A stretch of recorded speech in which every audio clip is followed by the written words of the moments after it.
My name is Susan Lausevic, and I grew up in Australia in a small country town. No, I never thought I'd marry a minister.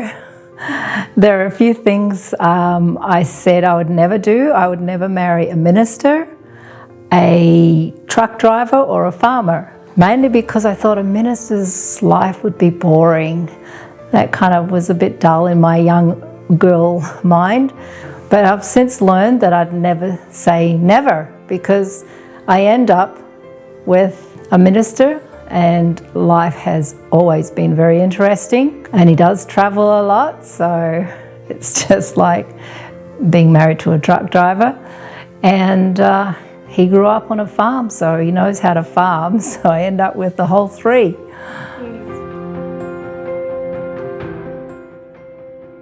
I wasn't marrying a minister, I was marrying a person that we got to know each other.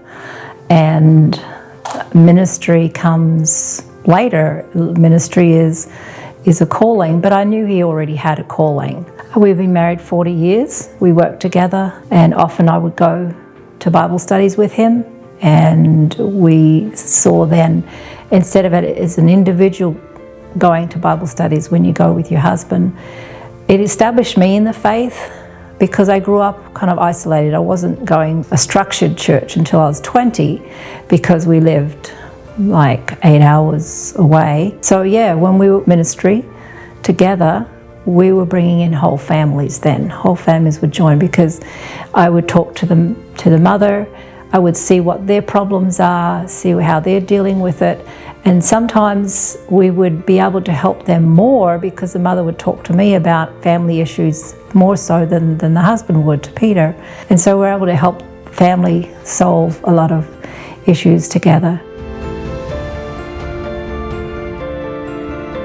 We met at a World Youth Convention. This youth convention was in Pennsylvania. I was just 18 and Brother Sass was the first world youth leader at that time, and he organised the first actually World Youth Convention in the States, and he encouraged a lot of Australian young people to save, and he gave us quite a few years because I left school. I worked for an accounting office for a few years and I saved every penny I could because I wanted to just explore and get around. So I came over with a group of young people from Australia, and we met as a group, and it wasn't till a couple of years later that Peter turned up in Australia because he hadn't forgotten who he had seen.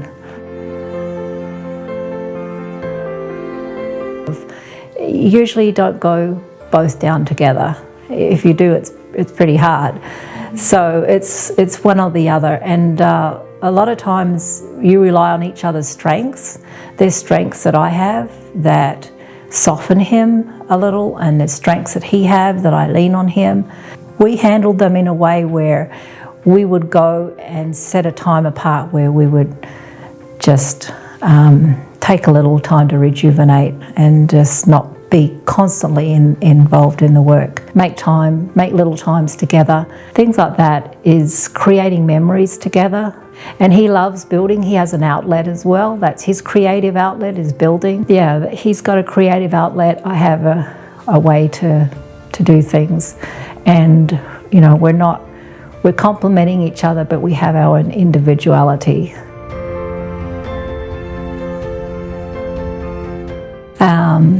Yes, especially those in ministry, is have an occupation. You have a resource that you can also rely on as well. If you need extra income, you've got it.